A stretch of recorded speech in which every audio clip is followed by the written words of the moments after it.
En Uruguay viven 3,4 In millones. Uruguay, there are 3.4 million people.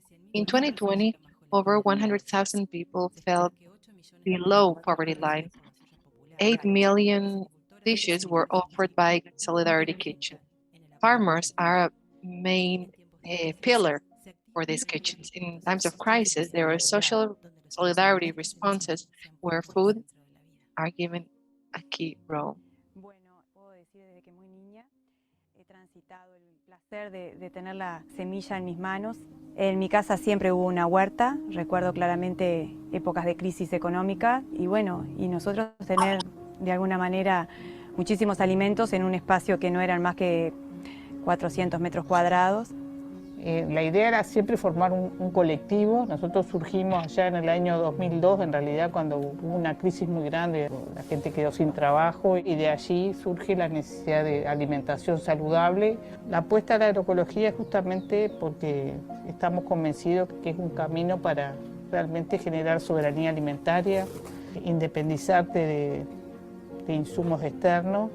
Y yo sentir que tenía por lo menos algo de semilla y no tenía la necesidad de esperar que viniesen de otros lugares del mundo, me daba como una tranquilidad y entender que tener nuestra medicina ahí creada colectivamente y para ser consumida acá, ¿no? En nuestros entornos, era ya un montón desde el punto de vista de las estrategias para enfrentar este escenario, ¿no? Que nos confinaba, que nos llevaba al aislamiento. En un momento en donde la salud y la nutrición están como muy ligadas, la producción orgánica tiene como un empuje fuerte.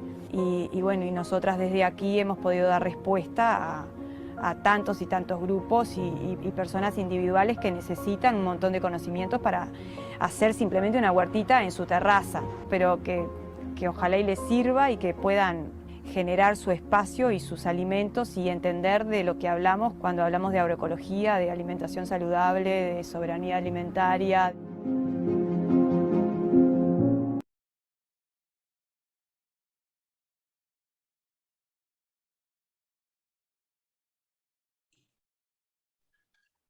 Buenos días, buenas tardes. Good morning, good afternoon.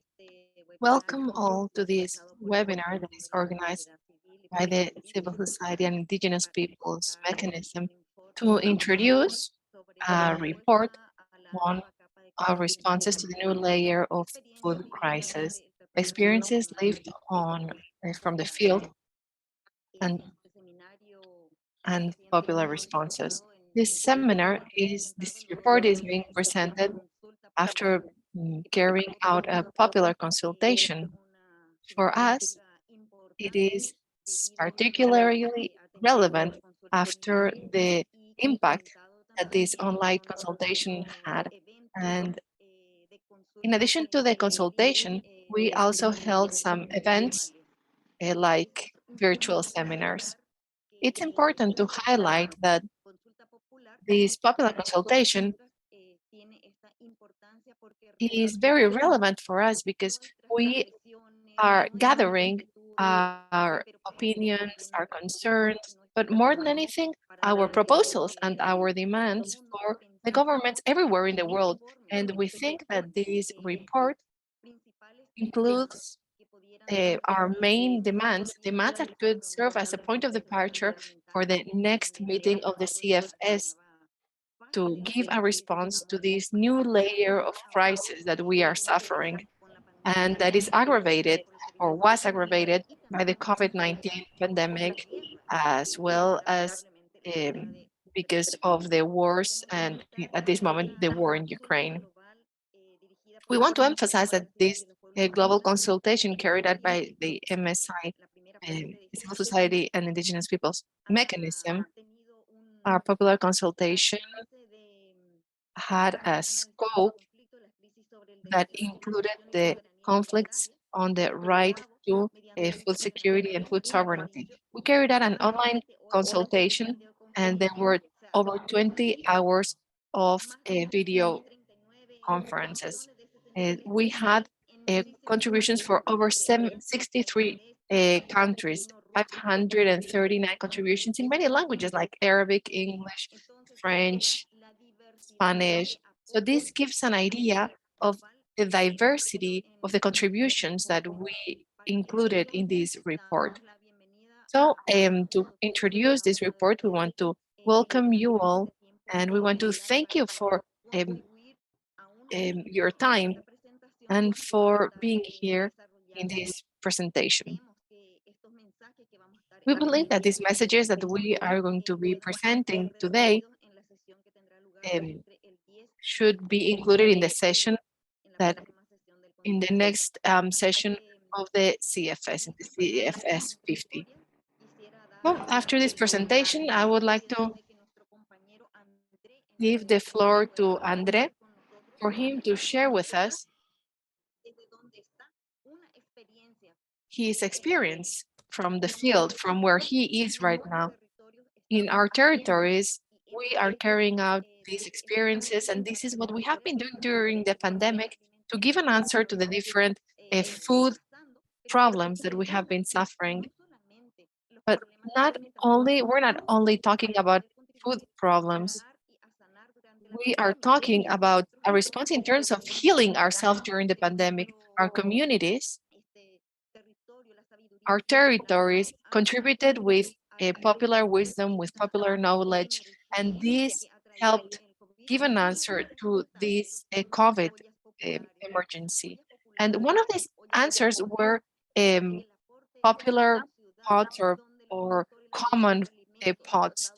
Food producers have been supporting others and helping people in the city who were jobless and letting them have food every day on the tables so that they could survive and not starve.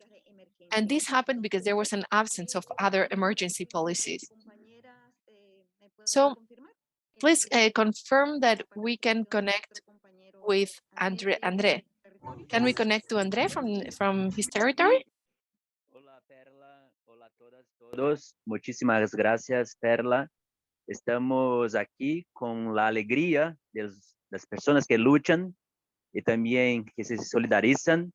Mas también Hello, everyone. We're here with the grassroots people from our struggles and also those people who are fighting against social injustice. We're in the south of Sao Paulo, about 25 kilometers away from Sao Paulo. And now we're going to get to actually see the Solidarity Kitchen of an organization called Transamor. They were main protagonists during the pandemic. And one of the leaders is called Evelyn. She's a young Black woman. And for many years, she has been working at territorial level. The Solidarity Kitchen has many important allies in this alliance against hunger and human rights. I'm referring to a movement, the landless movement. They're here with us today. So here we have Evelyn, here we have Carla from MST, the landless movement, and they will be talking to us about their experiences. So Evelyn, can you please share with us how your Solidarity Kitchen actually functions, how this collective functions? Well, first of all, what we do is produce food and then cook organic meals for families. I'm referring to families who are in need of receiving food. They have very specific needs. And I'd like to emphasize that this is organic food and that we are able to feed millions of people in this way. And through this organization, we're also able to feed homeless people. I'm referring to both parents and children. Evelyn, what other actions do you support in this particular organization and in this kitchen? Do you organize markets or any other events? Yes, indeed. We have some educational programs. We have competitions. We have courses. We had what we call social gastronomy to help people from different neighborhoods and what we call here in Brazil of Afro aesthetic. And we also have special therapy sessions with psychological support for mothers. We work on emotional aspects. Of course, we work on the belly and also on the mind, so to speak, this connection between the stomach and the mind of women, of pregnant women, and so on. Thank you, Evelyn. Carla, I have some questions for you. For the MST, how important are these kitchens to realize the right to food and to achieve food security? These community kitchens are spaces that are developed at community level, and they're able to ensure that there's food security and nutritional security at community level. These spaces are essential for us because it's here where we're able to guarantee that there is healthy food made available to everyone. We're producing food without using chemicals, and it's through cooperatives that we grow this food. Therefore, through food, we're able to feed both urban and rural workers. It's by getting together for these meals that they're able to meet. So I'm referring here to farmers who are working on the land, who are protecting the environment. And through the logistics that we organize, this food gets here and it is stored here in Sao Paulo. This also happens in other states. And it's also through donations that we're able to store food in order to cook at these solidarity kitchens, these soup kitchens. The community is very happy to be able to have access to healthy food in these areas, and it's all about democratizing this access to food. Just one last question.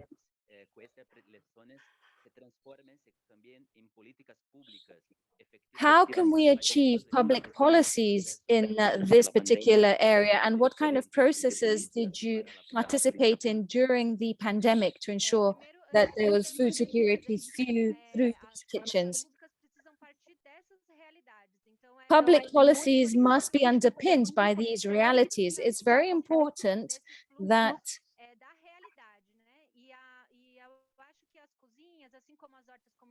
the audiences of these different processes, the publics of these policy-making processes are aware of what is happening at community level, because in these kitchens, sometimes it's the only places where food and nutrition security is actually achieved. So definitely these spaces need more public support.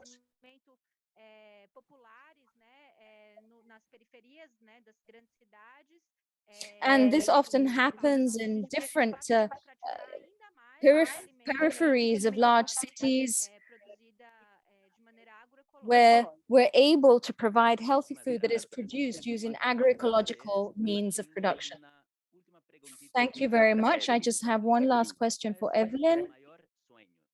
Evelyn, what is your biggest dream for this kitchen and for your community? Well, I have several dreams, but one of my dreams is for people to rescue the customs that they used to have in terms of eating healthy local foods, because people already have this knowledge. And in the past, we were basically taught to eat not food, but products. So my dream is to rescue some of these practices where we eat ancestral foods, which is healthy and nutritional, and for people to have access to this, and that it should be something normal, just like it was in the old days. It should be simply accessible to be able to have this type of healthy, nutritious food. Thank you. We share this dream with you. We leave you now. It's been great to join you from the grassroots with the voices of rights holders from these communities who have shown us that it is possible to have public policies. Long live agroecology, long live people's power, long live food sovereignty. And let's ensure that communication across peoples remains vital in order to achieve these realities that we're currently experiencing. Thank you very much for the floor, and goodbye. Carla, Evelyn, por compartir. Thank you, Andrea, Evelyn, Carla, for sharing with us this experience from the territories. especially these experiences from the pandemic. And it's great to see that there are real public policies that are being achieved thanks to our efforts at the grassroots level. And we hope that there is indeed a coordinated response from governments when it comes to facing the type of crises that we are currently going through. Thank you for sharing your experience. Let's continue sharing these spaces. We now give the floor to the next colleague, to the next speaker. The next speaker will be sharing a PowerPoint presentation on the report. Now, before sharing this presentation with you, I'd just like to let you know that this webinar is being recorded so that it can be made public online. If you have any issues with this, please do let our communications team know. And there are also interpreters working into several languages. For those of you who have just joined, you can join the different language channels. Okay, as you can see on the screen there, we're still able to see how that Solidarity Kitchen in Sao Paulo is working, cooking away. But now we will give the floor to Shalmali Gutal from Focus on the Global South, so that the CSIPM can now present this global report on grassroots voices, transformational solutions for systemic food crisis in the world. Thank you and welcome, Shalmali. Thank you, Perla. It's an honor to be here with all of you. Can you hear me and see me okay? Can somebody say yes, please? Yes. Okay, Yes, so yes. because of my connection again, yeah. So I will go through as quickly as I can the main issues presented in our Se ve muy bien, report. gracias. And what I will, the PowerPoint has some points of my presentation summarized, but I will not be speaking exactly what is in the PowerPoint. I will be giving you more information. Now, the first thing I'd like to say is that our consultations tell the stories of those who are most affected by this multifaceted crisis. These, these testimonies provide rich evidence of the actions taken by youth, women, indigenous peoples, peasants, workers, pastoralists, fisherfolk, landless, and the urban food insecure, and also displaced persons and migrant groups to provide practical and strategic responses to the food crisis. You already saw in the video that Andre showed us what MST and the community kitchens have been doing. And similarly, we have solidarity initiatives of social movements and grassroots groups across across all the regions where the CSIPM has members. So moving to their analysis, we need to recognize the systemic structural nature of the crisis we are facing. Many frame the crisis as a cost of living crisis, this current crisis, where people are confronted with high energy and food prices caused by the disruption of global trade as a result of the war in Ukraine. But this is a very partial picture of a much deeper, multi-layered and multifaceted failure of economic and food systems. The crisis we are facing now, it didn't just drop out of the blue. It builds on the devastating social and economic consequences of COVID-19, the climate chaos, increasing inequalities and destruction of ecosystems. And one of the things we have seen from our testimonies and our evidence is that overdependence on global value chains and fossil fuel-based extraction and production inputs have made our societies so much more vulnerable to food and nutrition insecurity. This is compounded by unjust trade and investment rules and the near absence of market regulation, which have allowed corporations to concentrate market power both vertically and horizontally.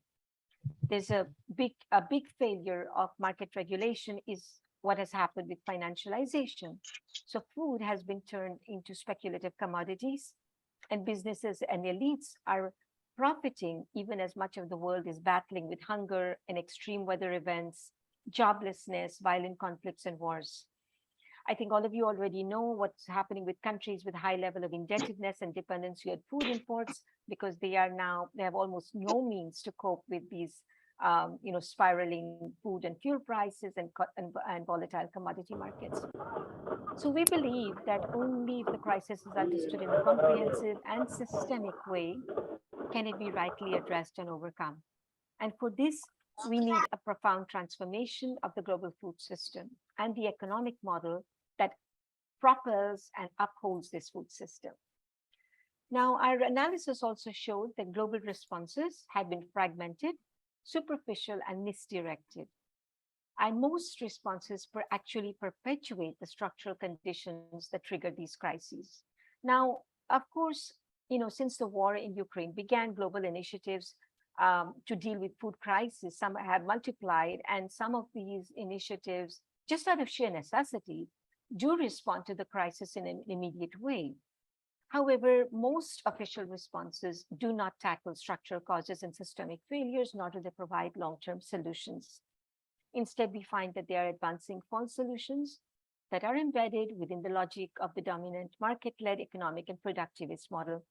And for example, if we look at the UN Food and Agriculture, FAO's emphasis on commodity and fertilizer trade, this doesn't tackle the precarity of import-dependent countries, nor does it actually recognize even how global trade and industrial inputs contribute to climate change and food price crisis.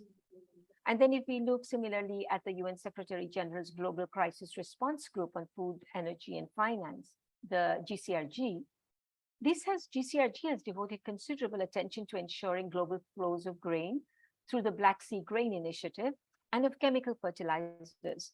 At the same time, many small-scale food producers across the global south are seeking to break dependency on industrial agriculture and these types of global value chains and inputs.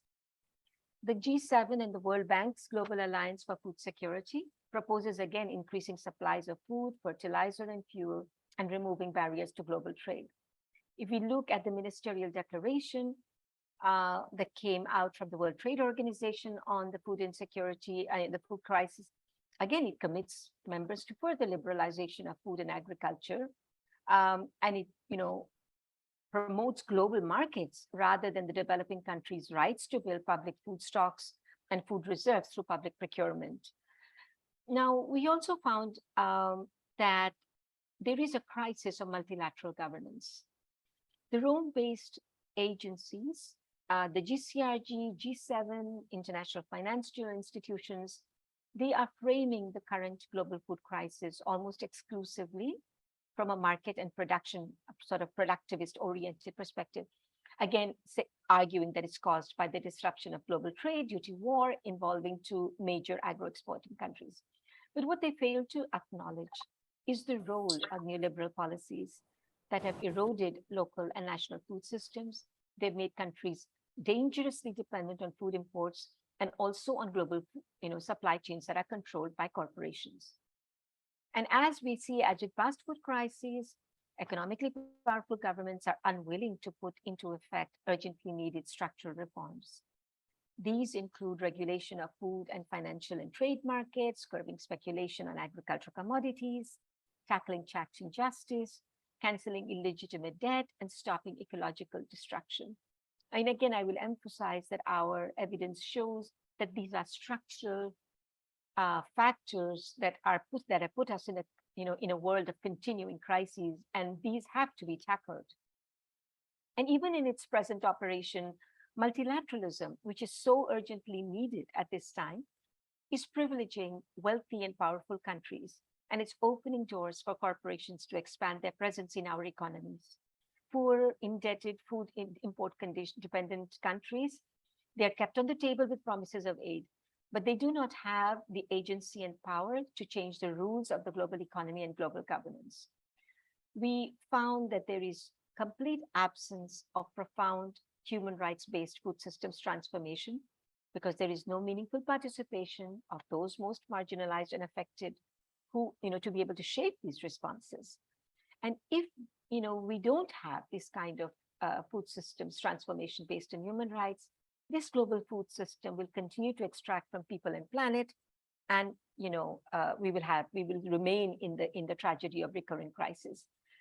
Now, evidence from the ground shows that one of the biggest impacts is increasing inequality. And it has entrenched inequalities in all regions, especially since the outbreak of war in Ukraine. And even when food is available to buy, despite sharp price increases, it remains unaffordable for millions of people, one way or another, because either it's not there in the markets, or if it's there, it's much, much too expensive.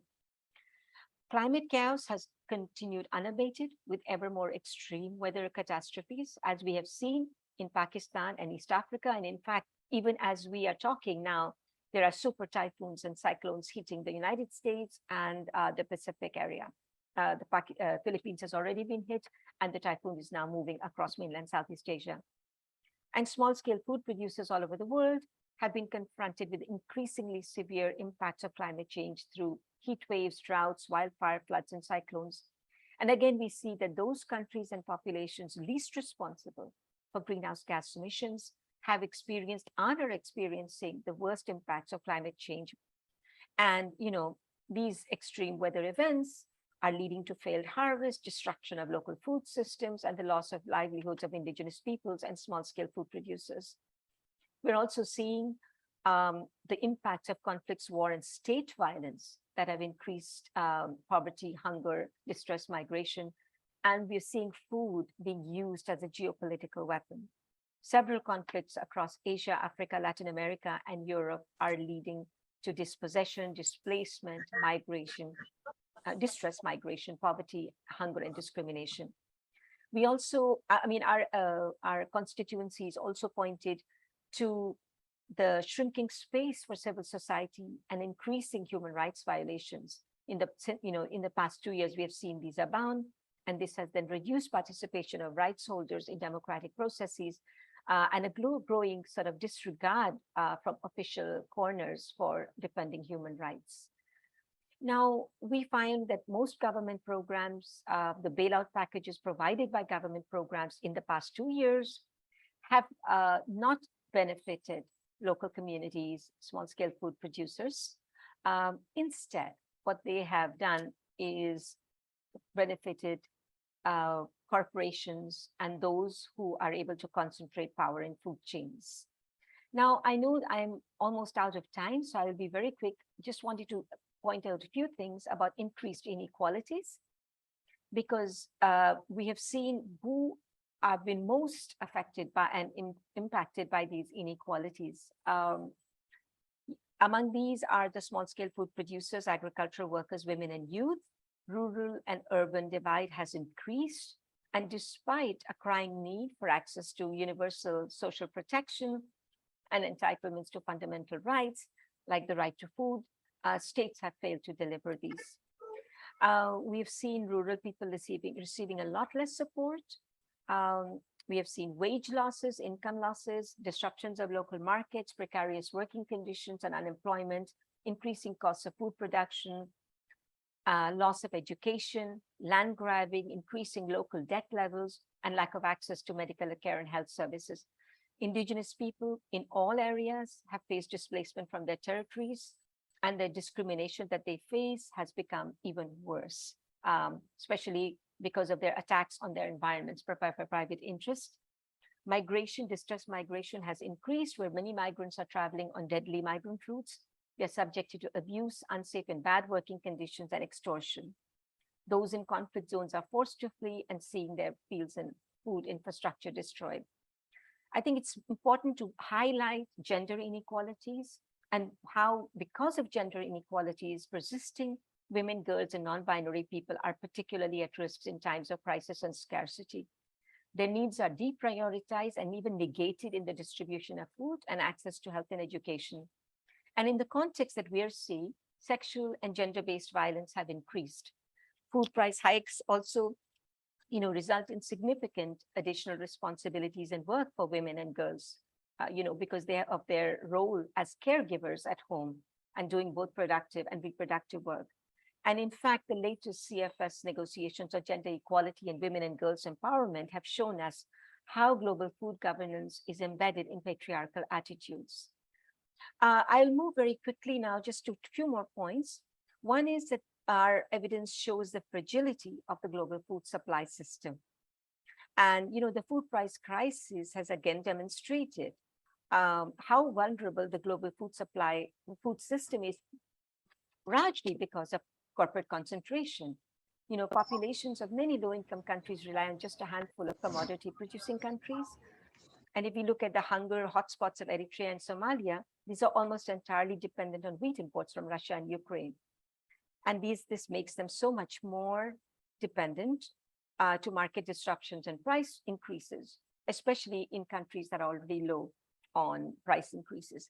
And this, global supply systems dependence on a few commodities and on a few corporations has also tragically diverted attention away from native staple crops. And it is these native staple crops which underpin food systems across the global south. And we believe it is time to turn this around and promote domestic production of local foods. And our belief is not just, coming out of the blue. This is based on the evidence that we have gathered over the last 2 years and through these consultations. Our testimonies also show inadequate government responses where measures were generally judged to be absent, at best inadequate, weak, and fragmented. Many governments have dismantled public policies and regulatory frameworks in domestic food provision and food prices. Yes, I'm sorry, I have to. Okay, so why don't I, if you will just give me 1 more minute, I just. ¿Podemos cerrar en un minuto, compañera? Sí, posible? Can we start wrapping up in 1 minute, please? Yes. So as the video showed us, across all regions, the gap left by governments has been bridged by communities, social movements, nonprofit and people's organizations. Not only have they had to address the deficiencies of government action, but they've also been obliged to shift their focus from transformational work and struggles to frontline emergencies, like providing food assistance.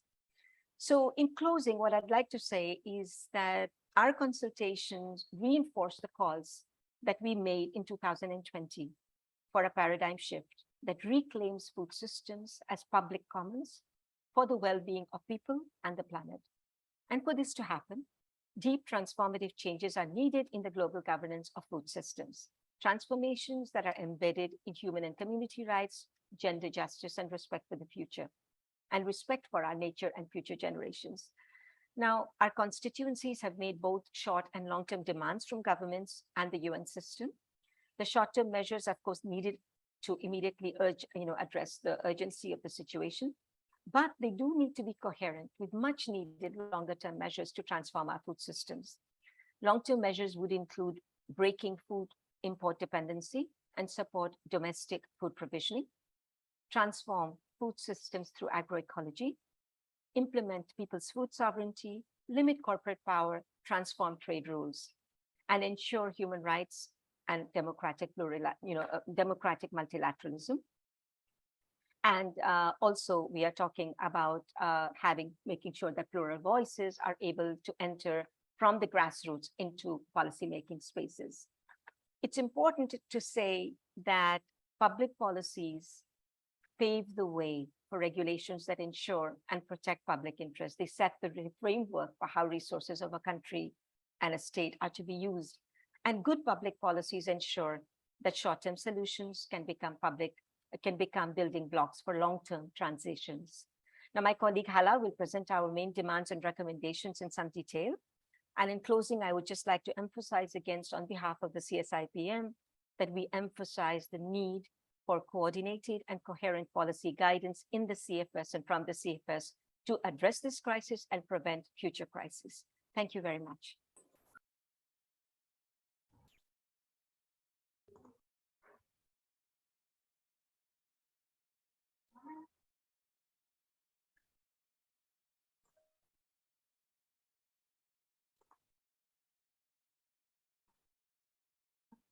Muchísimas gracias, compañera Shalmali, por esta presentación. Thank you very much, Comrade Shalmali, for this presentation.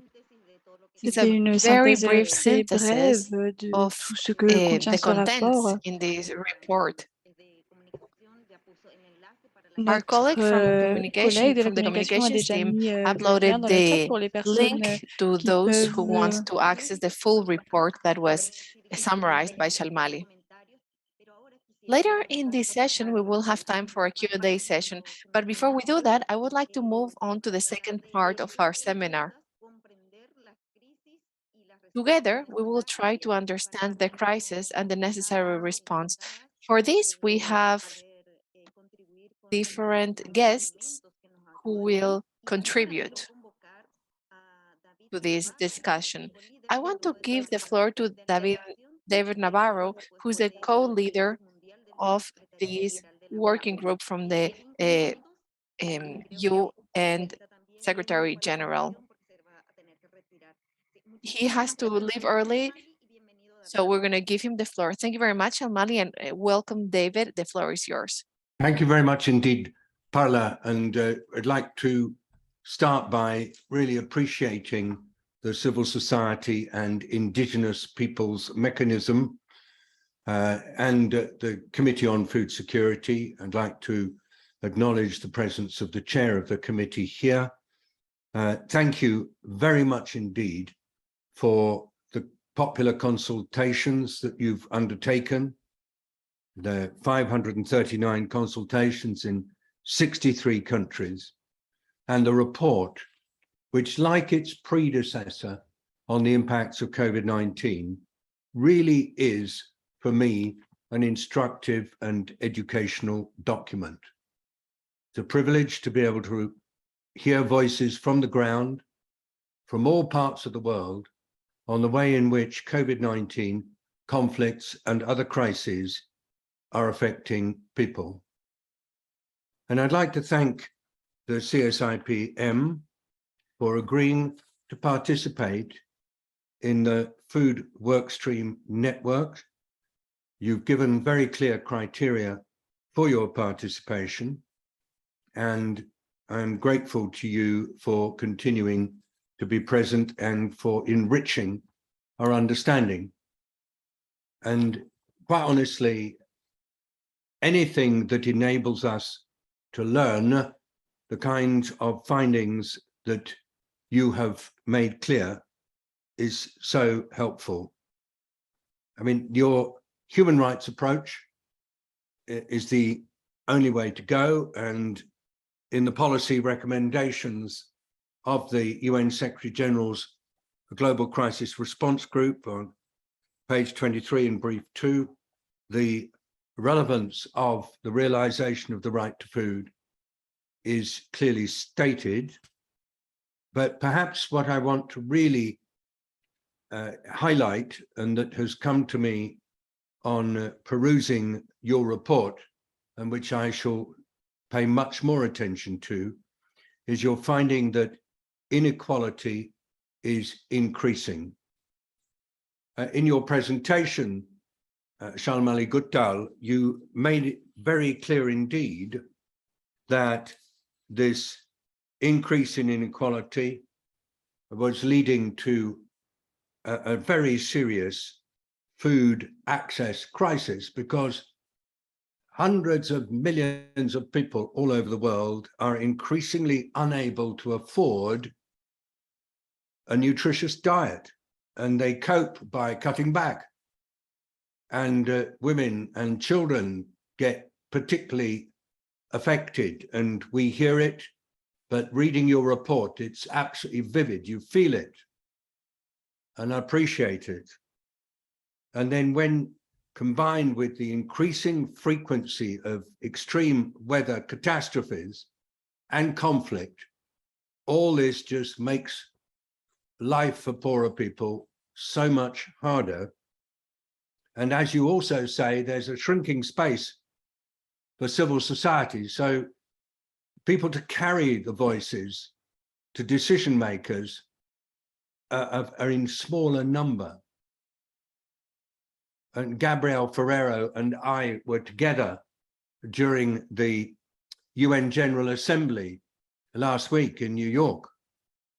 And what was remarkable to us was how the leaders of low-income countries and of some middle-income countries were absolutely clear before everybody who was listening to them that this poly-crisis, this multi-crisis, is hitting poor people so badly, and it would be a multi-tragedy if their voices were not heard and responded to. But we are in a really difficult environment in that getting the message across to world leaders about just how serious the situation is not easy.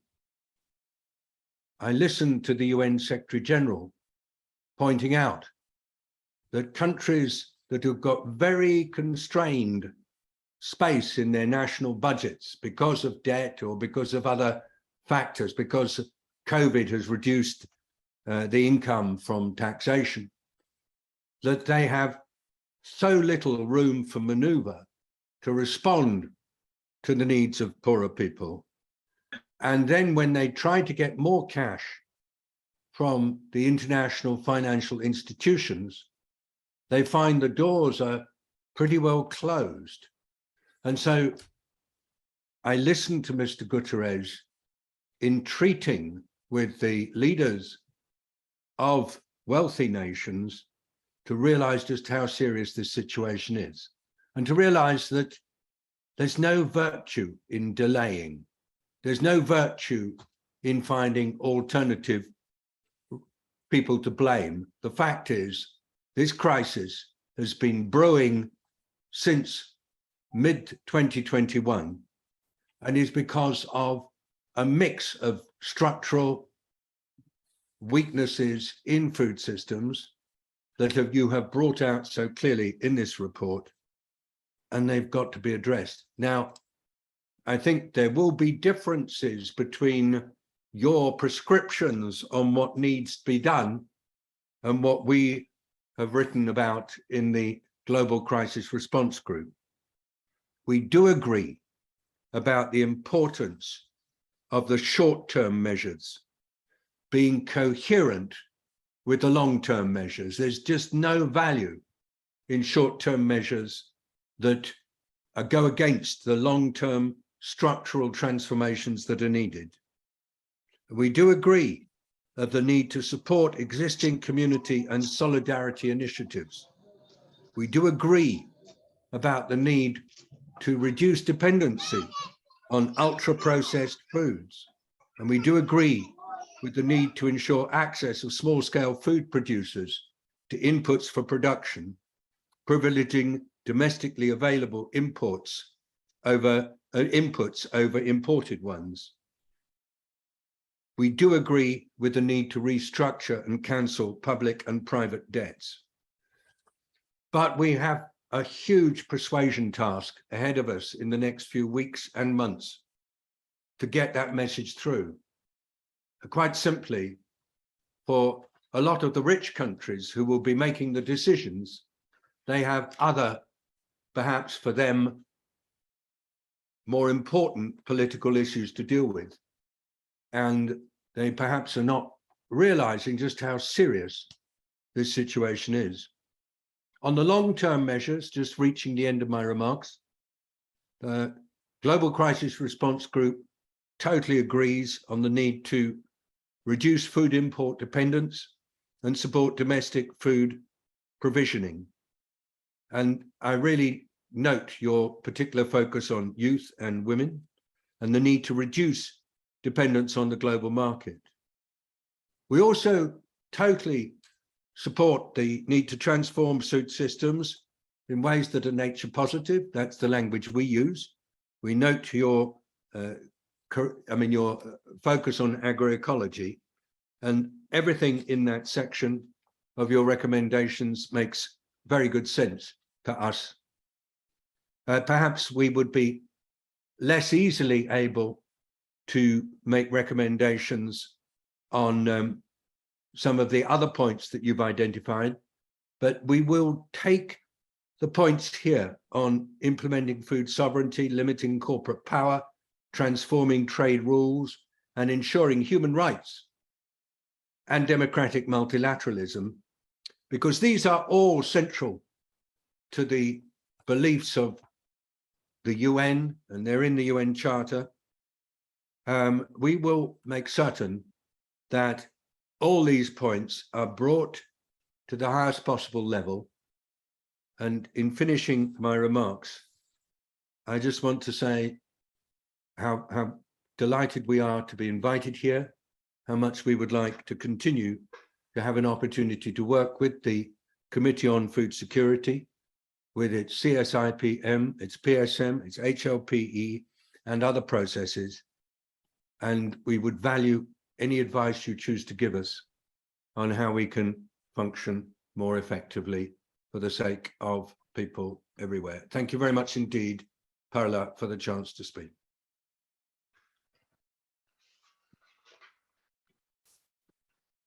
Muchas gracias. Thank you very much, David Navarro. And we really hope that what you are saying, that you can take our proposals and our demands to the working group, is something that can happen, and that you can be the loudspeaker for our demands. Thank you so much. I would like to invite Mr. Gabriel Ferrero, the president of the CFS, for him to address to us and to tell us about how we can better understand the crisis and the necessary responses. Thank you very much, David, and welcome, Gabriel.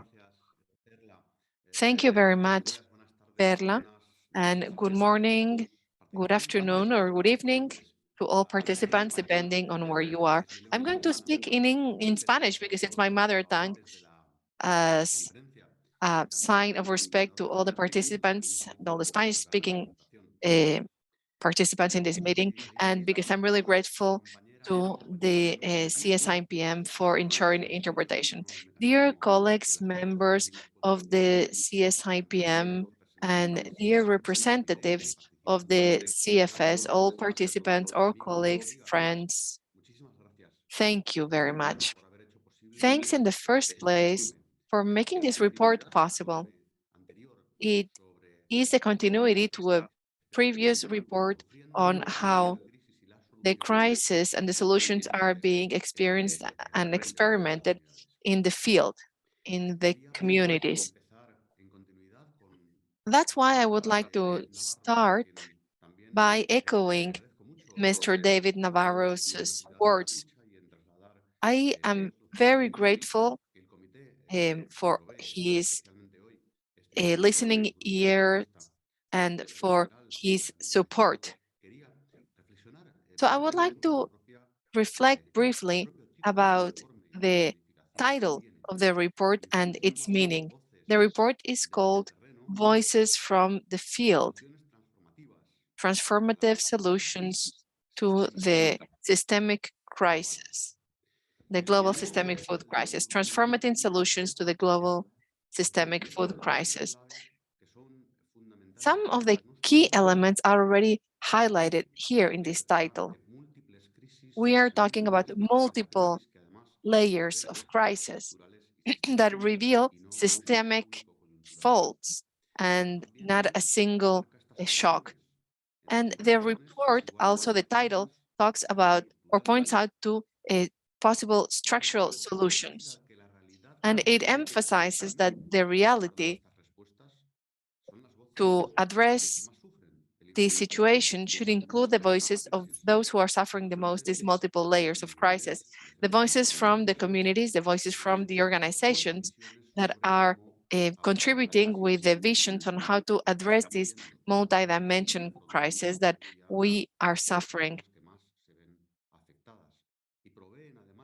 So these voices give a vision for achieving a long-term transformation of food systems in line with human rights and the preservation of the planet. All these messages are part of this attitude of ethical indignation that Andre Lucci was mentioning in his presentation. Those voices are in line with what the theologists of liberation, the Teoría de la Liberación. This report that you are introducing here, that the CSIPM is introducing, includes the visions from the organizations that are part of the civil society mechanism organizations, and it includes also diverse voices. But in my opinion, it also adds some basic elements to address the responses to this crisis. In the first place, as we have mentioned, it includes the need to have an imperative and ethical transformation of food systems in line with equity and sustainability and the inclusion. That is, we're talking about achieving the sustainable development goals. And it also talks about urgent and immediate answers that are necessary. It also mentions the need to prioritize the needs of those who are mostly affected, those who produce around 80% of the food in the world. We're talking about family farmers that include small scale producers. We're talking about the one third of all foods produced. We're talking about the needs of micro and medium-sized companies, as the report also points out. In the third place, the need to address responses in a matter that is not only urgent, but also coordinated. In this sense, I would like to make a brief reflection. In the high-level meeting that the President of the General Assembly and the committee had together in June in New York, in this meeting that we held together, we talked about how having answers is not enough. The way in which these answers are articulated in the terrain, the how is also important. It's fundamental to act as a team, and that's one of the main points. Well, it was one of the main points in our meeting. But coordination is not enough. We also need a plan. I remember that last week in the General Assembly, Macky Sall, the president of the General Assembly, sent a message. Sorry, the African Union. The African Union's president emphasized that all initiatives are welcome, but he called for a global common framework for action. That's the plan that the CFS must work on. The CFS must serve as a space to advance coordination, to address these solutions. And this is what the committee must do. This is something that the committee has done until now. And I'm going to start wrapping up now because I know that I'm running short on time. Since the beginning of this new layer of crisis, we have worked to be this coordination space and to focus on facilitating convergence. And we have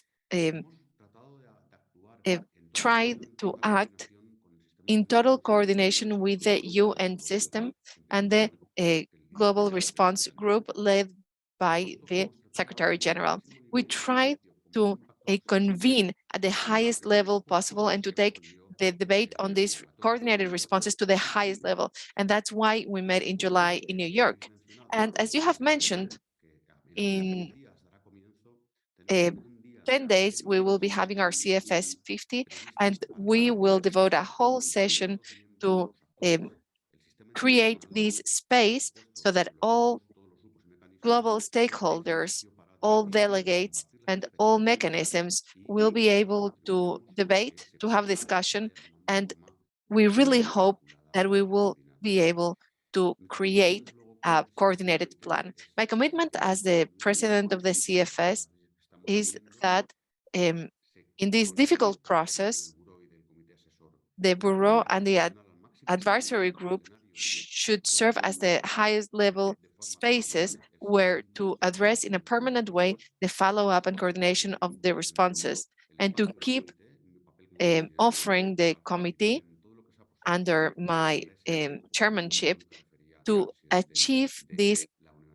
common framework for action that the president of the African Union referred to.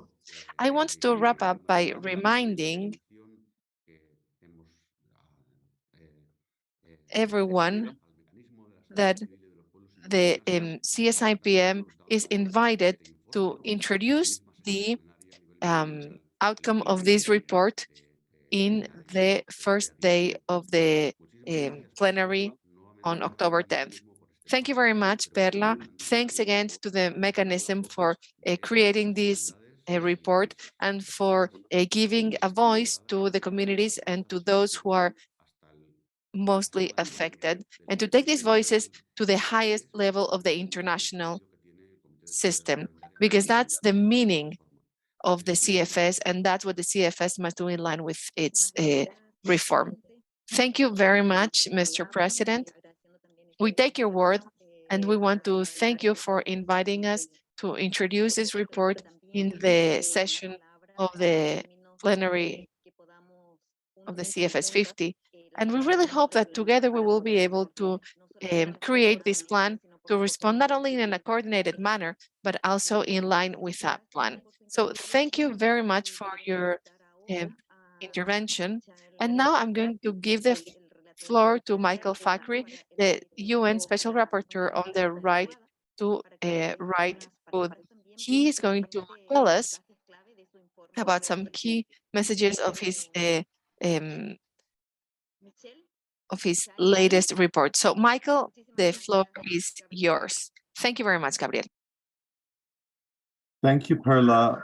Thank you, everyone, for inviting me to speak today. And I just want to start by echoing everything His Excellency Gabriel Ferrero has said. And I'm just going to continue along, I think, along that same line of thought. And I really want to thank the CSIPM. I've read your report based on your consultations, and I've listened closely to the remarks today. And I fully agree with the report and your conclusions and your proposed solutions. And I also fully agree that our current food crisis is the result of long-standing structural problems and institutional failures, especially in trade, development, and finance. And I can tell you that I will take your the way you frame the problem and your proposed solutions to my briefing to the General Assembly and to all my other meetings that I'll attend. As we all know here, I think that for decades, hunger and famine are not the result of low productivity. Hunger and famine are political problems. The reason the world is still in a food crisis today and faces the threat of rising rates of hunger, famine, and malnutrition is not only because of the pandemic. And I'll add, I kindly disagree with David Navarro. The problem isn't that governments don't know. They know how bad the problem is. The problem is that many governments and international institutions have failed to listen to the most vulnerable communities and respond to their demands. They've been arrogant and they've ignored the people. Governments have also refused to cooperate and coordinate with each other. And they've decided instead to continue business as usual, to continue enabling agri-food business and financial speculation. The problem with trying to transform food systems is not a lack of solutions. We have our solutions. The CSIPM has presented real solutions. I was recently asked by the UN General Assembly to provide my own assessment of the food crisis triggered by the pandemic. My report was released last month, and I'll appear before the General Assembly in late October. So my remarks are based on my report, and I hope you all see and hear a significant degree of overlap with what we're hearing today and what I encourage everyone to read in the CSIPM report. Here's what can be done right now. Many governments are treating the recovery programs that they installed during the pandemic, they're treating them as emergency public health measures. And what's happening is they're starting to end these programs. However, these are measures that we saw effectively enhance the right to food, and they should not be treated as temporary responses. These measures are successful examples of what we can do to transform a food system. So states should be building upon and not ending their pandemic measures. I'll give you a few examples of what is proven to be effective. Things like direct cash transfers, universal school meals, supporting territorial markets, supporting small food producers and peasants, protecting workers' rights, social protection, and supporting local government. Now for the longer term changes, these are some of the structural challenges that are hard and are making it harder to transform food systems. One, there's debt and finance. Countries have had to borrow a lot of money to respond to the crisis, and the current debt crisis limits governments' ability to do anything, all governments. The second structural issue is the trade system. The World Trade Organization is proving to be slow and useless in responding to the pandemic. It constrains countries' ability to implement national and international food policies that would fulfill the right to food. And the third structural issue we've heard also today is corporate power. Corporations have dominated international food systems for at least 40 years. They are a significant source of today's problems, and it is difficult to hold them accountable. What makes matters worse is that agri-food corporations have used the pandemic to profiteer and to lobby governments to justify halting the implementation of measures that further the right to food. So, in light of these structural challenges, I recommend what governments do is take their existing budget and repurpose within their existing budgets. Currently, most rich countries subsidize agri-food businesses and industrial agriculture. Imagine the transformation if they repurposed even a portion of their budget to serve people and their right to food. Poorer countries could still achieve a lot by repurposing their existing budgets. So in my latest report, I provide the beginnings of what a right to food plan should look like to build upon Ambassador Gabriel's remarks. Here, I provide an outline of a plan. So the best way to fulfill the right to food is through a transition to agroecology. And to enable a transition to agroecology, governments should do three things. One, a just transition for workers. Two, land rights and genuine agrarian reform. And three, curtailment of corporate power. For any of this to work, countries have to work together. Now, since the invasion of Ukraine by the Russian Federation, there has been an increase in the recognition of the right to food within the United Nations system and among states. But despite these renewed commitments to the right to food, very few countries and international organizations are acting through a right to food framework. Indeed, after every previous World Food Summit or crisis since the 1970s until today, the international community has mobilized and advanced and deepened the meaning of the right to food, except this crisis. During today's unprecedented global food crisis, the world still waits. We still wait for multilateral, actionable commitment by member states to realize the right to food. The CFS could be and should be one place that puts forward a renewed commitment to the right to food. A declaration by the CFS could enable cooperation by spurring international organizations to reallocate their resources towards the right to food.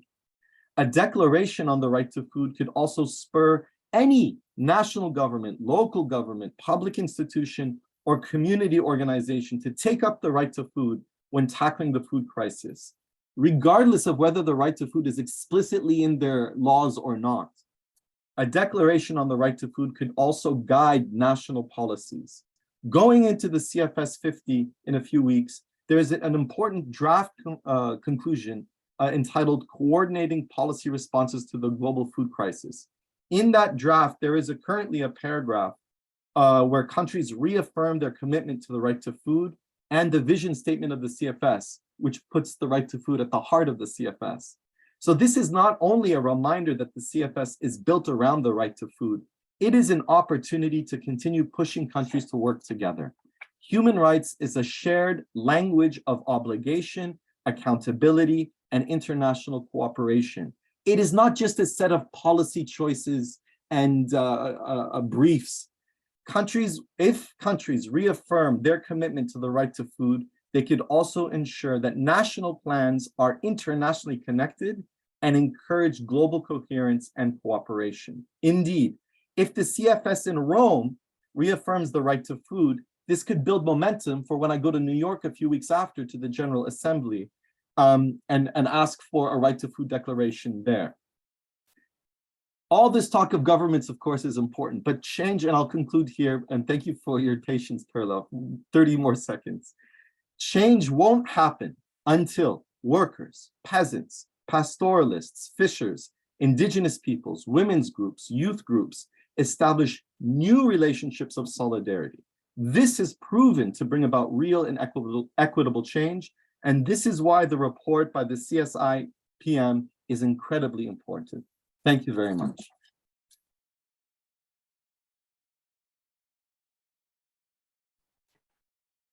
Muchísimas gracias, José. Thank you, Michael.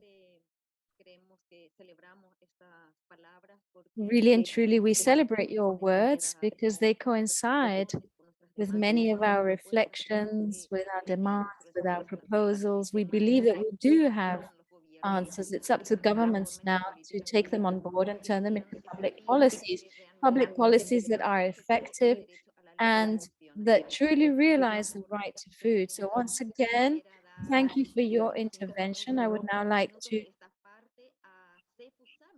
give the floor to Sefusami for the last 5 minutes. She's of the World March of Women. She's part of the CSIPM of the Youth Constituency.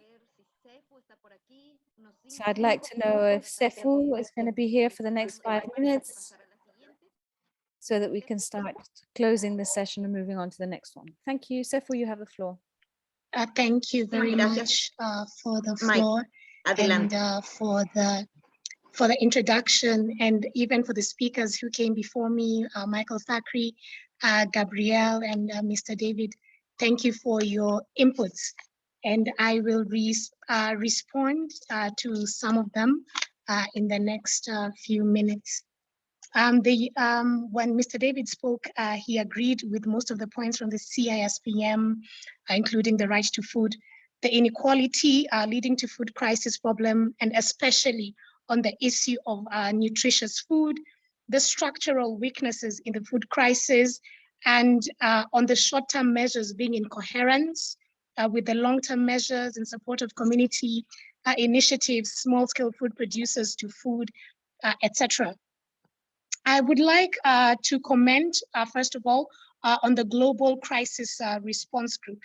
So there has been some false solutions which have been proposed globally by Western countries, and mostly that see this crisis as just another opportunity for profit and resource grabbing. As we've seen during this global food crisis, we've had, for example, 62 new billionaires coming up. And regarding the UN Crisis Response Group, it doesn't include governments, and its analysis and recommendations have no global political intergovernmental oversight. Whereas what is needed above all is inclusive, transformative, and multilateral decision making. So there is real need for such a space for food crisis.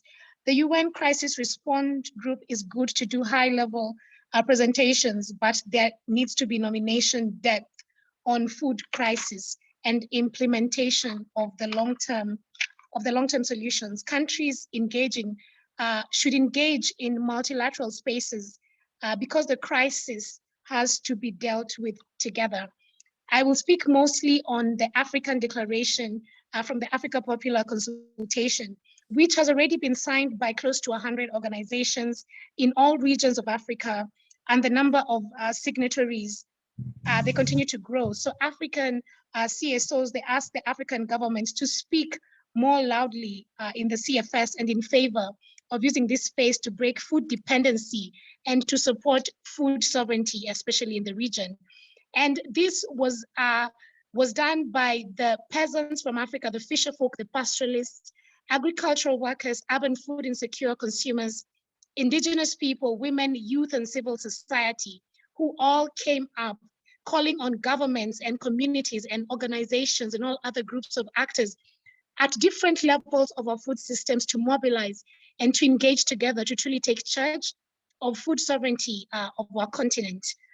We've seen the COVID-19 pandemic and the Ukraine war, which have added significant stresses to the fragile global food supply chains and have revealed their limits in social, economic, environmental terms. And Africa has been a prime victim of existing global inequalities, a subordinated economic power, limited voice in political decision making. And even as Michael Fakri was saying, this issue is political, and that is why there needs to be a lot of determination in policy making and inclusivity of the people on the ground, of the peasant, of the fisher folk, of the women, of the youth. And also by the structural inequalities which have been introduced from the time of colonization and reinforced by neoliberal policies. So African countries suffer from food import dependency, unsustainable levels of debt, which have tied to the complex of conditionalities of debt agreements and gravely affected governments' abilities to put social protection and people-centered development measures in place. Extractivism and corporate resources grabbing are expanding. Multiple armed conflicts are spurred on by the acceleration of global armament markets, and these conditions justify the frustration and the despair of the youth in many countries and regions, and the breeding ground for their engagement in dangerous and illicit routes for survival. Women are particularly affected, and their burden is compounded by gender-based violence and inequalities. So this situation has exposed the urgent need for deep change towards more resilient, sustainable, localized and equitable forms of provisioning healthy and nutritious food based on principles of justice, the right to food and food sovereignty, which enhance the local know-how and resources in the territories and the different countries. There are powerful geopolitical and economic actors which mobilize and promote narratives and initiatives that aim at reinforcing and deepening the reach and dominance of the global industrial food system. And these initiatives are seeking to sidestep the only inclusive and participatory global food and agricultural governance and accountability forum in which social movements can make their voice heard and governments can jointly deliberate and be held accountable for this. We've seen the AU president also emphasize on all the initiatives welcome, but the need for a global framework of action by the government. So the Africa Declaration is offering a long-term solution and for African leaders to be decision makers in the global platform, to have a space and to be able to have a voice as well. The transition of African food systems towards food sovereignty is inclusive and intersectional. So among other things, it means that organized producers and consumers must be involved in policy making and in monitoring and in implementation as well. And global policy coordination needs to be implemented within an inclusive multilateral government mechanism that prioritizes the voice of the most affected countries and constituencies. And the reforms by the CFS is the only existing inclusive multilateral forum in which the different aspects of the multidimensional food crisis can be understood and addressed through a human rights perspective. And just as I close, I would like to note that the CFS chair says he wants highest level of discussion and that the discussion should happen in the CFS Bureau. But that's not a proper discussion because it only has a few member states. So perhaps we need to have the depth of discussion that we have had in the popular consultation with and among member states. So we need the space in the CFS, and the UN crisis group is not the space for that, but we can feed into the UN crisis group. So that would be my presentation. Thank you so much.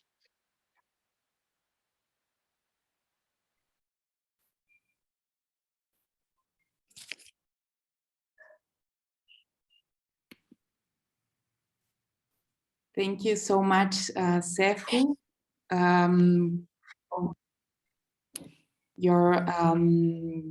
for your intervention. Perla had to step out from the moderation.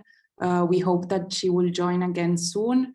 And thanks again, Sefu, for reminding us the results that came out of the African popular consultation with such a strong declaration, no, from this regional process. So thanks a lot.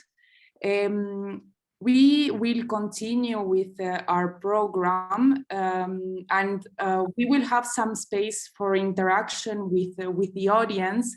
But in order to ensure that the panelists can all speak within the time they have, we continue with the panel.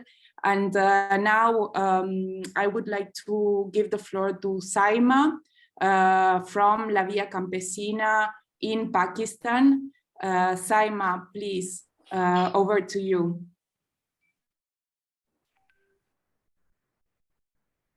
Thank you, Magdalena.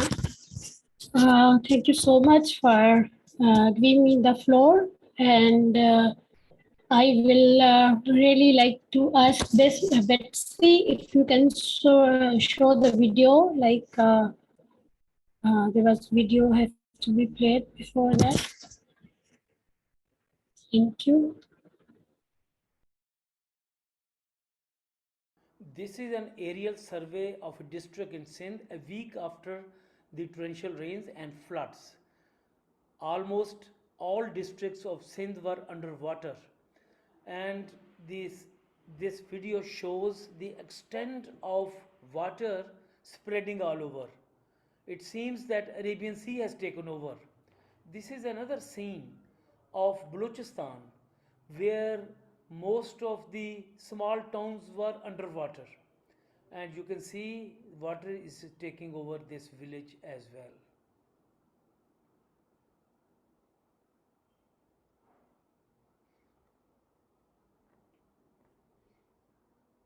Almost 1/3 of Pakistan was underwater. This scene is from a village in Khyber Pakhtunkhwa province of Pakistan. Pakistan has 4 provinces. All 4 provinces were underwater, and this Khyber Pakhtunkhwa province next to Afghanistan shows the extent of the damages people have suffered during this devastating rains and flood. Both came together, and that made the life worst for the crime Pakistan has never committed. It is the West, it is the North who has made global warming, and we are paying the price. This is another scene from one of the villages. No, water is not there, but you see, can we live in this house? Rooftops are gone, walls are broken. There is no way you can live. You have to rebuild whole of Pakistan, which cost at least $30 billion. And this is another scene, and we can't really describe in words the devastating damages.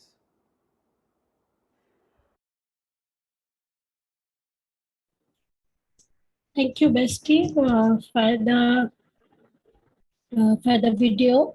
This video actually described the situation of Pakistan right now, what is happening because of the flood.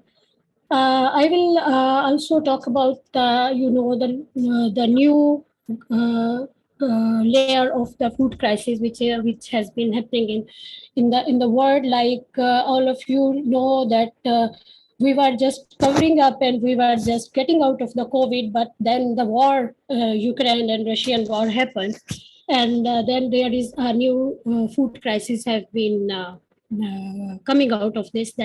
This has been resulted in a massive decline in the supply of major staple foods, and this also has led to the rise in the food prices globally. Food shortages have been, we are experiencing everywhere, and food prices have been increased.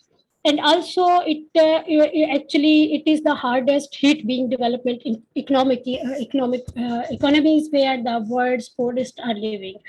So many countries also, stop the food items export because of they can see the shortcoming of food in their future. So that's why, for example, India has banned their export of wheat. So country like Pakistan and who has been under flood at their time now. So maybe we were not able to get enough wheat for the next year. So we were not able to maybe get to from other countries too because of this whole situation which has been prevailing right now. Also, you know that major food supply chain companies, they are operating from north and they are controlling the production, price and transportation of the food. So that's why it is also one of the major reason to increase the food prices, because the countries who are very much poor and underdeveloped, they cannot afford that high prices of food and all this. So in Pakistan, as you can see in the video, that the torrential monsoon rains have been triggered the situation after the flood. After the COVID, it have been triggered the situation of a food crisis, and also because of flood, you can see that the whole structure in the villages and in the cities, they have been wiped out because of the flood. So hundreds and thousands of people, they are homeless now, and their home has been destroyed. Public health facilities have been vanished from the ground. No water system, schools, and everything is gone. So the young children and families, they are living on the roads and on the ground. They have nothing, even no shelter, without tents, and a lot of water and lot of mosquitoes and diseases are there. So actually, in total, Pakistan have 116 districts, and 66 districts have been officially declared that it has been hit by this situation. Also, more than 900,000 livestock has been died, and the people who have been living on the livestock, their livestock is one of the source of the livelihood of the poor people in Pakistan. They have been lost their assets in the form of livestock which they have. And also, the critical situation of Pakistan right now, the economy is facing the problem because the continuously repayments and serving the external debt, and persisting borrowing creates a huge problem, and more borrowing in generating an impending economic crisis. And this crisis had been increased because the government is not responding to the people's problems and people's need at that time. They are just busy to getting more loans from the IMF and other IFIs, so that they are saying that because economy is is on the ventilator, so we need to feed that. So when this situation happened, and the government's response was very late. Government was not there. People were at their own, and mostly civil society organizations and other like, so most of the religious organizations also, and self-help people, they did a lot of relief work and self-help basis. They collected the fund and they reach out to the people who were at the extreme need of at that time.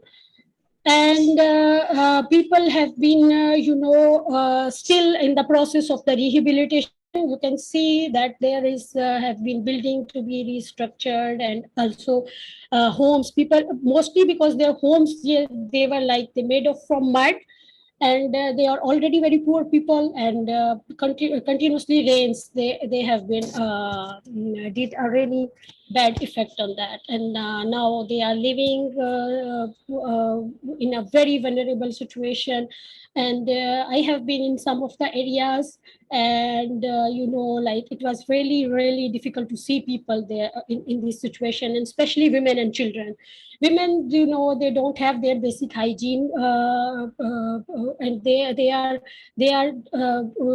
pregnant women, they are giving birth on the especially literally on the road, like there is nothing there, and they have to give birth because they are pregnant. But they can do, they don't have any access to the basic health facilities. And like Pakistan is actually the worst example of climate change right now, and Pakistan have only less than 1% contribution in the carbon emission, and but we are paying the price right now. And this climate change should be, addressed timely addressed. Otherwise, it is Pakistan, but it can be done to any other country. Like other countries have been also affecting, as the Shalmali said at the start of the report, that Philippines also have been hit by the cyclones, and more powerful cyclones are there now from the when you see the history, the cyclones and floods and all these things, they are hitting these vulnerable people, vulnerable countries with the more power now. So this should be addressed timely, and we need to look for the people's demand, and we need to address this food crisis, which is coming in the near future. We can see it can be worse. It can be worse, and it can be really difficult for the countries like Pakistan and other South Asian and Southeast Asian countries who are really in this bad situation, and they can't cope up of this. And what will be happen with the large, population of the world? So I think this is really serious, and we need to take some serious and quick steps. We should not be like going for the long-term policies. If we can see that, like the people who are sitting on the road, on the ground, and they don't have home, they are not interested in the long-term policies. What is happening? They just need shelter. They just need food immediately. So the things should be done on the immediate and emergency basis. Thank you so much.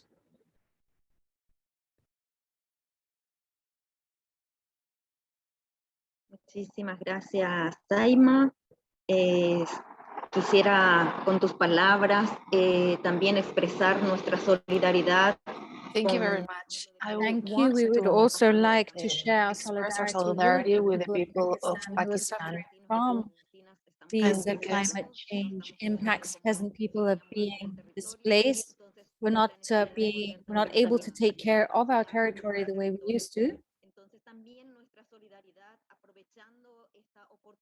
So we would also like to take advantage of this opportunity to share our solidarity with the peoples who are suffering from the impacts of the hurricane in Puerto Rico, Cuba, areas of the USA, and in fact to all of our colleagues who are currently suffering from the effects of climate change, which are related to a model which is based on the destruction of nature.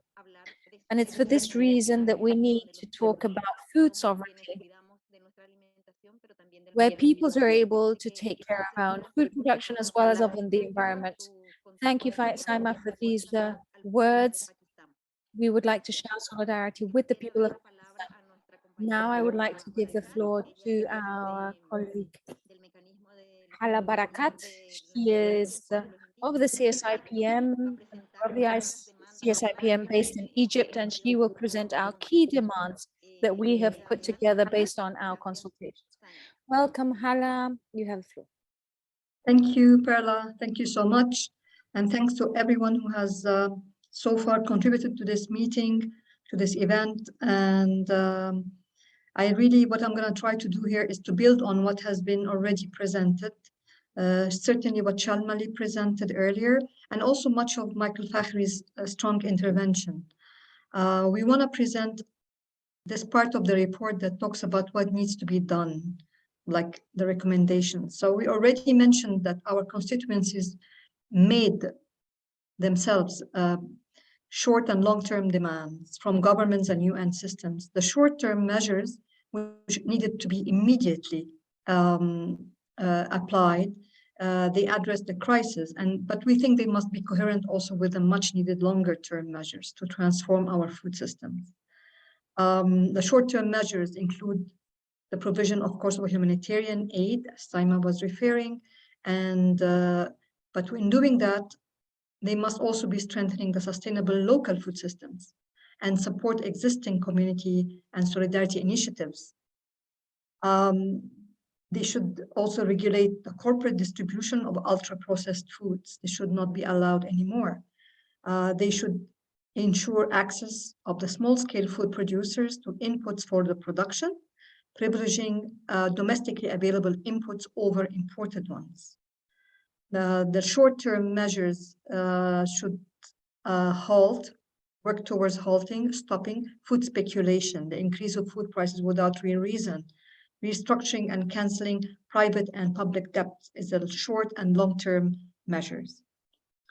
We need to quickly introduce a moratorium to stop using and processing agricultural commodities for non-food purposes, and also taxing excess profits and extreme wealth. These are all short-term measures. On the long-term measures, as Sharmali also presented shortly and summary, the first point is definitely to break the food import dependence and support the domestic food provisioning. As we've seen, the problem is not the food production. The problem is this dependency on the importing food. It's not the amount of food that's present, it's the way it's been produced. So the policies need to ensure and promote the strengthening of peasant economies and family farming, with a particular focus on youth and women, instead of deepening this dependence on the global market. Public procurement must be used to ensure access to markets at remunerative prices for small-scale food producers. The local government is key to promoting articulation between the rural and the urban areas. And then we need to transform the food systems, mainly through agroecology. So the comprehensive and popular agrarian reform must be prioritized. People's rights to access and control over land and productive resources must be ensured, and traditional and ancestral models of production guaranteed. So this would include the protection of the seeds, the local seeds, the peasant seeds, and also the knowledge, particularly women's knowledge, and secure also fishing sites for fisher folks. The participation of youth in these processes should be promoted. Policies must progressively ban highly hazardous pesticides and synthetic fertilizers. And then the main point for us is always to implement food sovereignty and limit the corporate power and transform the trade rules. Trade and investment must be reoriented to serve people and societies, not corporations. Halting free trade agreements and dismantling existing World Trade Organization agreements. Food sovereignty policies must be promoted to reverse the control of corporations on food systems. Likewise, measures based on a social and solidarity economy must be adopted. Governments must regulate prices and market powers of firms, thereby limiting opportunities for corporations to dominate the global food markets. Government should also introduce and enforce legal instruments to ban financial speculation in commodities. Foreign debt must be reduced and progressively eliminated, and taxes on corporate profits need to be higher. The concentration of private grain reserves must be overturned. We've seen how serious this can get in the case what happened recently with Ukrainian and Russian wheat. And instead, food reserves must be supported to protect people from shocks. Economic sanctions that turn food into political weapons, they must be withdrawn. And all of this has to be done ensuring human rights and democratic multilateralism. Peace, justice, and equality as the basis for all social life are central to the vision for a transformed system. It must protect and promote human and community rights, with special attention to the rights of the marginalized, peasants, indigenous people, fisher folks, women, non-cis heteronormative people, youth, urban, secure, pastoralists, the landless, agricultural and food workers and consumers. Human rights defenders' security must be assured, particularly for defenders of the right to land and water.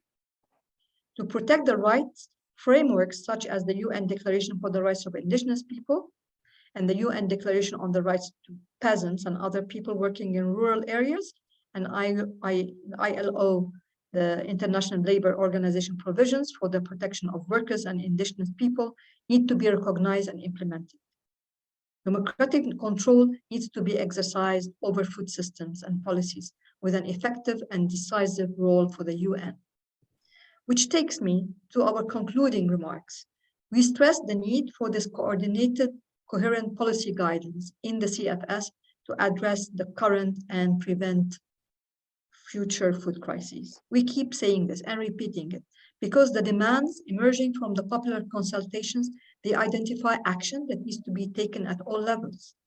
There was a strong awareness that there is a scope for countries and regions to do more to transform food systems. Simultaneously, obstacles to change have to be addressed at the global level. And that's where the policy coordination is urgently needed to address the current and tackle also the structural failure of our food system in order to prevent future crises. Since the outbreak of COVID, CSIPM has been advocating that the CFS adopt this role of global coordination.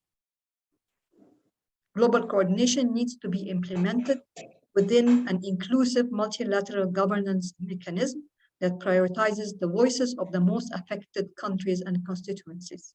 These include import-dependent, low and middle-income countries, countries with high rate of food insecurity, and those hosting many refugees.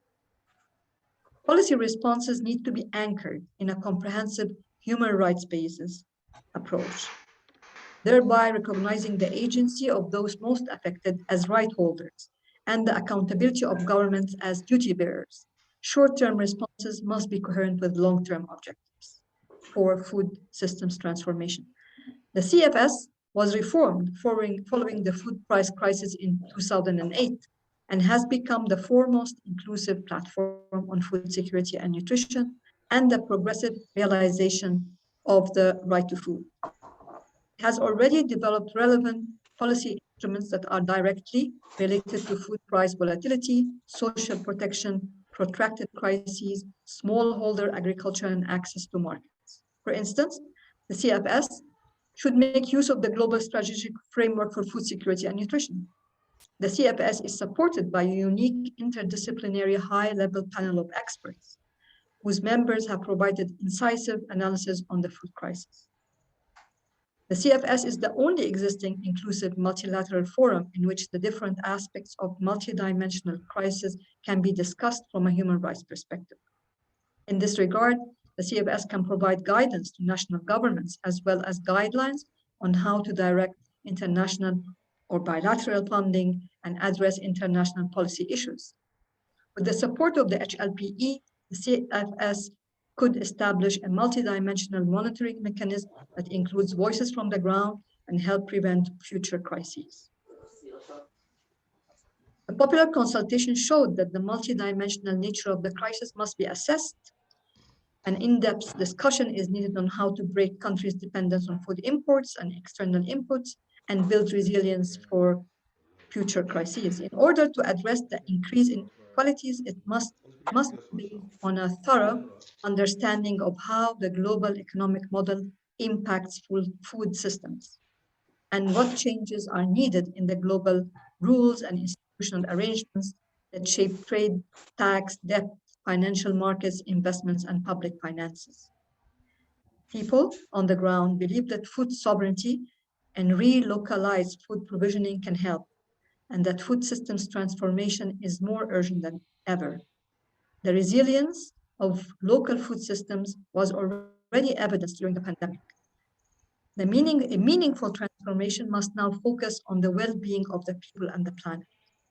And actually, the transformation of our food systems isn't an unrealistic dream, since more equitable and sustainable approaches to food provisioning are already being built by constituencies and communities on the ground. And where governments are supporting these initiatives, the results are stunning. So we urge governments to partner with the people for the good of the people. Thank you.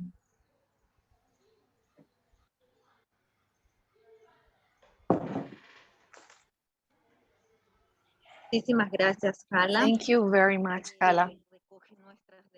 I see that you have mentioned our main demands, and as you very well said, we really hope that these demands can be echoed in the CFS 50. And we really hope that these demands can be not only heard, but also taken into consideration for the CFS to work on these demands, because we really value this space and we really think that the CFS should lead this response. Thank you very much, Hala. Now I wish to give the floor to Héctor Suárez Carrera, who is the Vice Minister of Agriculture from Mexico. In 5 minutes, he's going to tell us about the experience in Mexico. So, Victor, you have the floor. Thank you very much, Perla, and thank you very much to the CSIPM. Thanks for inviting me to take part in this part of the meeting, demands and reactions from governments, the case of Mexico. First, I wish to congratulate the CSIPM for this report. We absolutely support this report.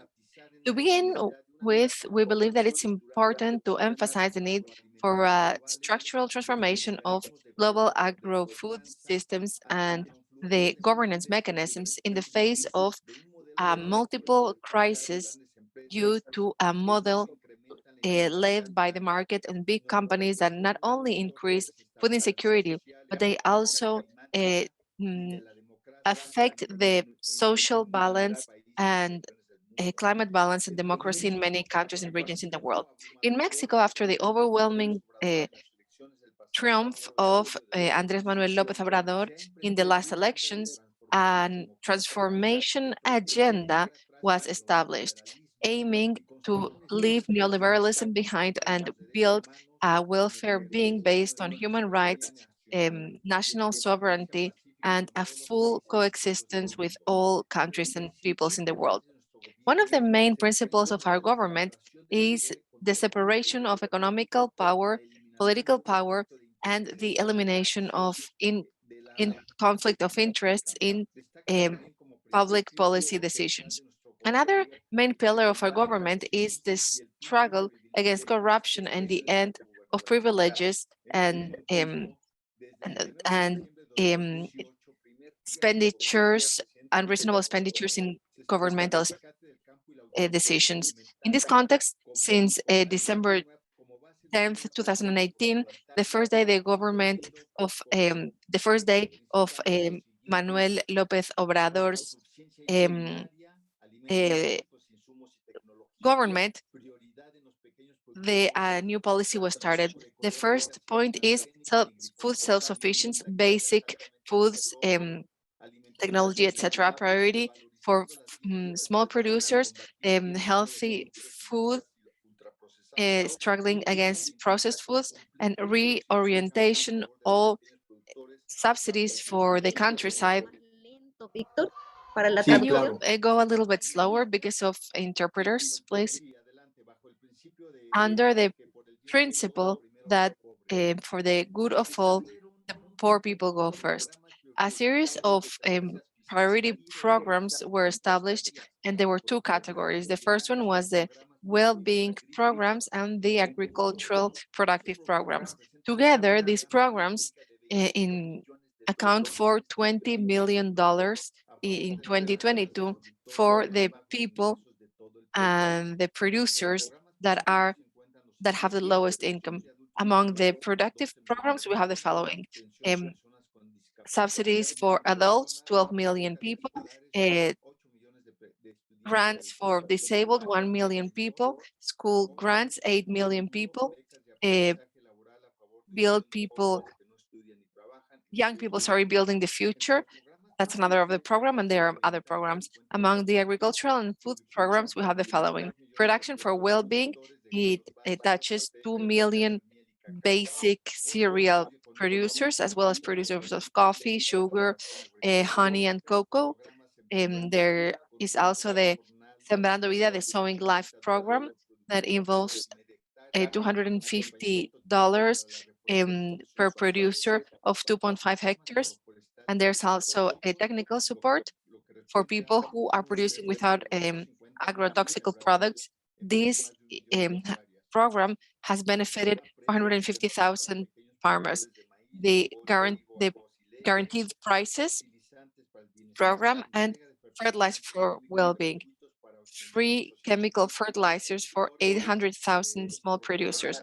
This program will benefit next year over 2 million people. Then we have the fishing program that will benefit over 200,000 artisan fisher folk.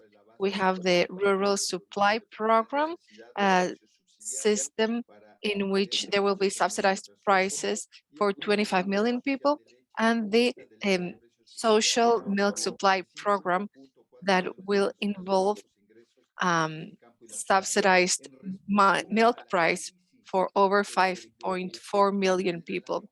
As a response to the crisis last year and the crisis due to the war in Ukraine, the Mexican government reacted as follows. It established a special program against inflation, and there will be a $20 million devoted to stabilizing the prices of gas, diesel, and gasoline, diesel, and gas. In August this year, inflation was of 0.8% compared to inflation in the US, which was 1.7 and 3.9 in Europe. We organized a program to promote a local consumption. A strategic food reserve was created. There was also a program to promote guaranteed prices. Public investment was carried out to increase the production of state fertilizers, and free fertilizers were given to farmers. There was also a local program to produce organic fertilizers and other agricultural inputs. And there was also a program to establish a cap in prices of basic foods. In the face of this world crisis, we want to emphasize the demand by the Mexican president to establish an agreement to put a stop to the war in Ukraine and to achieve a truce that would last at least 5 years in favor of the people of all nations. Our president stated that politics is the only tool that we have to avoid war. However, there are groups of interests located at the highest ranks that are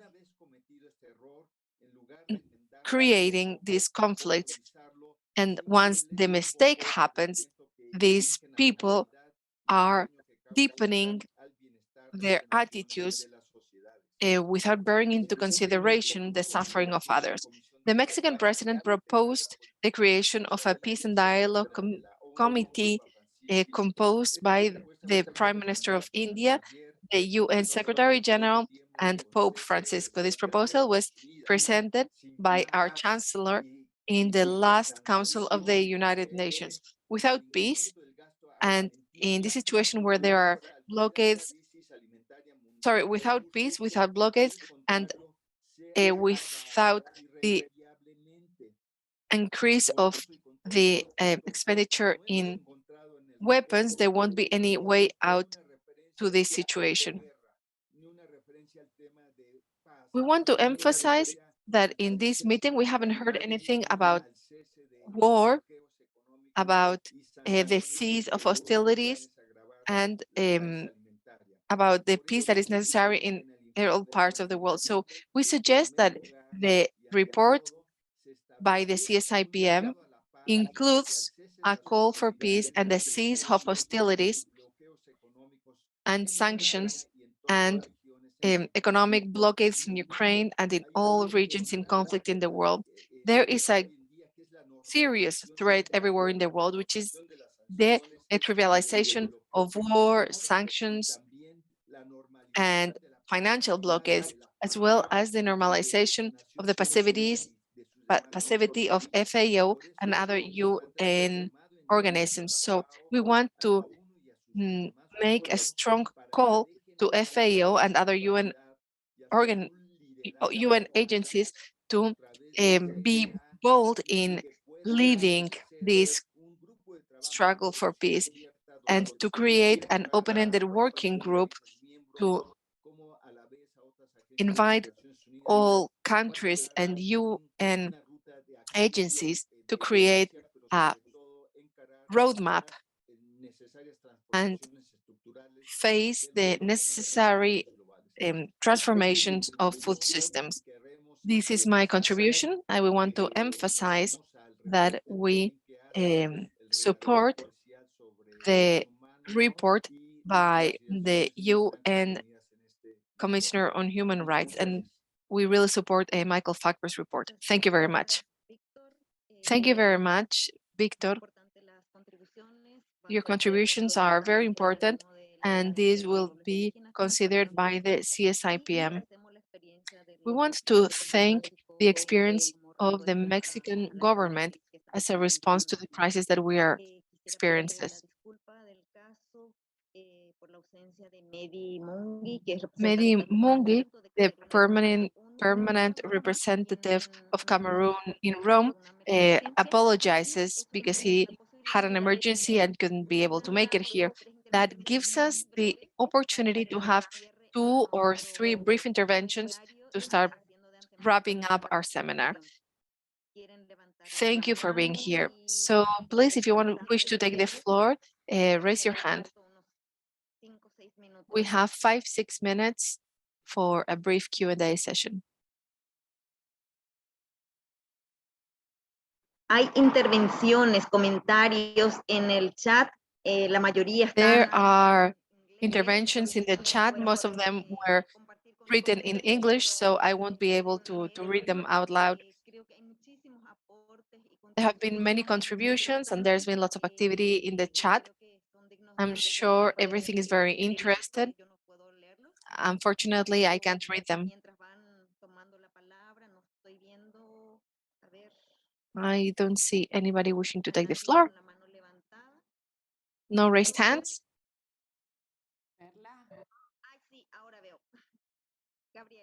Now I can see your hands. Gabriel, the floor is yours. Thank you very much, Perla. I'm going to take this opportunity to echo some of the elements in these discussions, since there's no other, nobody else raised their hand. First, I would like to emphasize the relevance of the example that has been just stated by Mexico. Victor Suarez was telling us about his country on what they are doing. There are countries who are already reacting and responding to the crisis in the best possible way. Some other countries are responding. For example, my country, Spain, is trying to protect prices even before the war. Some countries have established minimum prices, and there are other similar initiatives. That's why it is of paramount importance for these initiatives to be heard in the committee, in the CFS. I don't know if I expressed myself correctly when I took the floor previously. When I talked about taking to the Bureau and the advisory group, taking these ideas, I was referring to the Bureau and the advisory group, because these are 2 spaces that include the mechanisms and all the delegates. I am firmly committed to taking this to the highest possible level, and my vision is to advance to create this common framework. Whatever the CFS endorses is supported by 150 countries. We all know that. So all my statements as the president of the CFS go in this direction, as well as the contents of the report that you have presented. Whatever is decided by the committee has to be backed by 150 countries. Some of the most important measures are difficult to reach, and I want to wrap up by saying that I'm firmly committed to creating this space of convergence, and I really hope that this idea of creating an open-ended working group will be backed by the CFS 50 in a few days, and I really hope that your voices, and at least as in my role as the president, I will do as much as I can for your voices to have the highest possible impact. Thank you very much. Thank you very much, Mr. President. And we really hope that this CFS 50 will serve to strengthen these voices because it has the most relevant role in responding to the crisis, the food crisis and all other crises that we are experiencing. We really hope that our voices are heard and our demands are also heard. Thank you very much. And we are reaching the last minutes of this virtual seminar. I wouldn't like to close this meeting without thanking the community kitchen of Sao Paulo, where Evelyn, Carla, and Andre are. And you were showing us how the peoples are providing solutions to the crisis. Andre, do you wish to say something before we wrap up the meeting? Yes, thank you very much, Perla. Thank you all.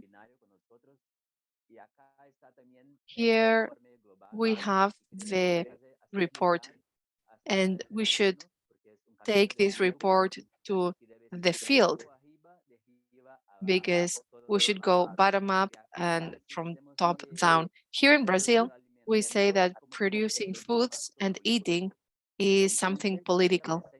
So our presence here in this kitchen throughout the webinar was aimed at stating that this kitchen is political, that farmers and the presence in the fields are political. We're here with this wonderful smell of food, and we're smelling this food and doing politics.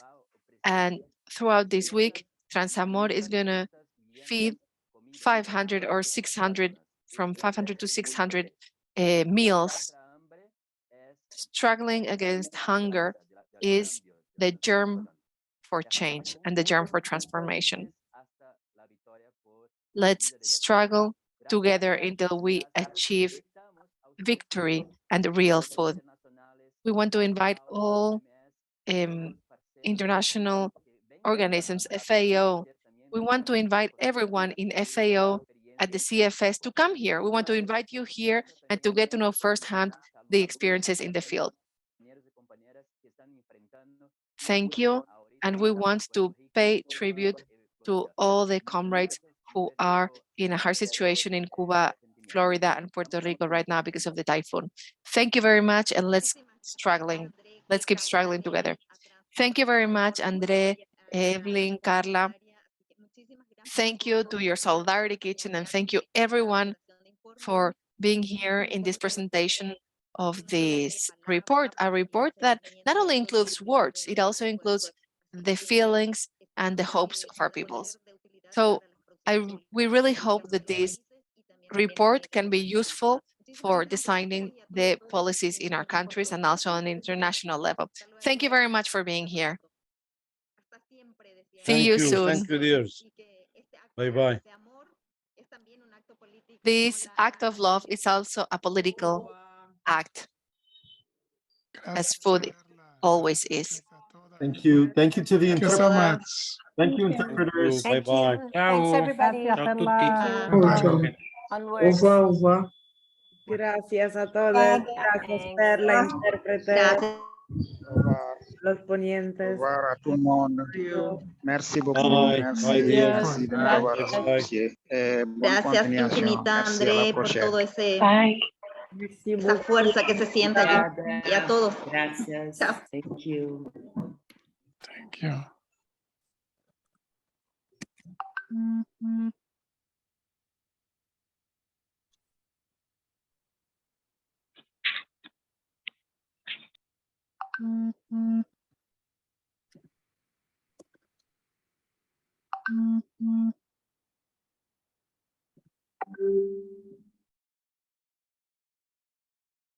Nos vemos en cualquier momento. Chao, chao, con paz.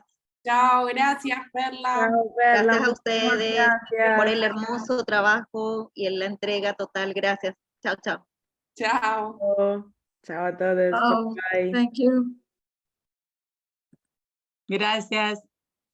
Gracias, Cecilia. Adiós. Un abrazo. Se cuidan. Chao, Ceci.